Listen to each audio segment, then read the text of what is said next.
Bangsa terpilih. Tetapi kamulah bangsa yang terpilih, imamat yang rajani, bangsa yang kudus, umat kepunyaan Allah sendiri, supaya kamu memberitakan perbuatan-perbuatan yang besar dari Dia yang telah memanggil kamu keluar dari kegelapan kepada terangnya yang ajaib.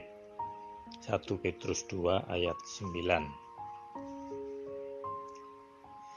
Kehidupan manusia dirancang oleh Tuhan bukan untuk masa depan yang suram, tetapi masa depan yang penuh dengan harapan. Yeremia 29 ayat 11. Kehidupan orang yang telah mengalami kelahiran baru tidak akan pernah tetap sama seperti sebelum ia mengenal Kristus. Sebab itu Petrus mendorong pembacanya untuk melepaskan segala sesuatu yang jahat yang dapat merusak kasih dan kesatuan dengan saudara seiman. Seorang Kristen memang harus memiliki hubungan pribadi dengan Allah. Tetapi di samping itu kita juga harus memiliki hubungan baik dengan sesama saudara seiman.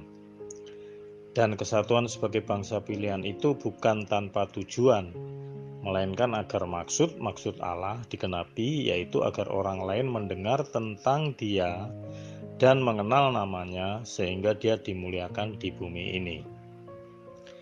Kita dipanggil untuk menjadi saksi hidup kudus dalam bentuk persekutuan imamat yang rajani. Itu tugas pertama, dan untuk membawa setiap orang yang belum percaya bertemu dengan Tuhan Yesus dan memperoleh keselamatan. Tugas kedua. Jemaat Allah merupakan rumah rohani. Dasarnya adalah Kristus. Efesus 2 ayat 22 berkata, "Di dalam Dia kamu juga turut dibangunkan menjadi tempat kediaman Allah di dalam Roh." Jemaat disebut rumah karena kekuatan, keindahan, keragaman bagiannya dan kegunaannya secara menyeluruh. Dasar rohaninya adalah Yesus Kristus dengan bahan-bahannya berupa orang-orang yang rohani, perabot-perabot yang berupa kasih karunia roh, ikatannya direkatkan oleh roh Allah dan oleh satu iman yang sama, serta kegunaannya adalah pekerjaan rohani untuk mempersembahkan korban rohani. Rumah ini terus dibangun setiap hari, setiap bagiannya senantiasa bertambah baik dan keseluruhannya dilengkapi melalui bertambahnya anggota-anggota baru. Semua orang Kristen yang setia adalah bangsa yang terpilih.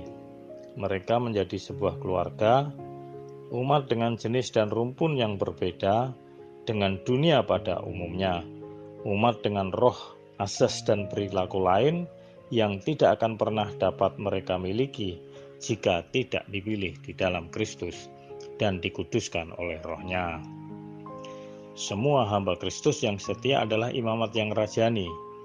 Mereka rajani dalam hal hubungan mereka dengan Allah dan Kristus, dalam kuasa mereka bersama Allah, serta dalam kuasa mereka atas diri sendiri dan musuh-musuh rohani mereka. Mereka adalah imamat rajani yang terpisah dari dosa dan orang-orang berdosa, dikhususkan bagi Allah, serta memberikan pelayanan dan persembahan korban rohani kepada Allah, yang berkenan kepada Allah melalui Yesus Kristus. Anda setuju? Keberadaan Anda di dunia ini karena pilihannya. Jadilah saksinya.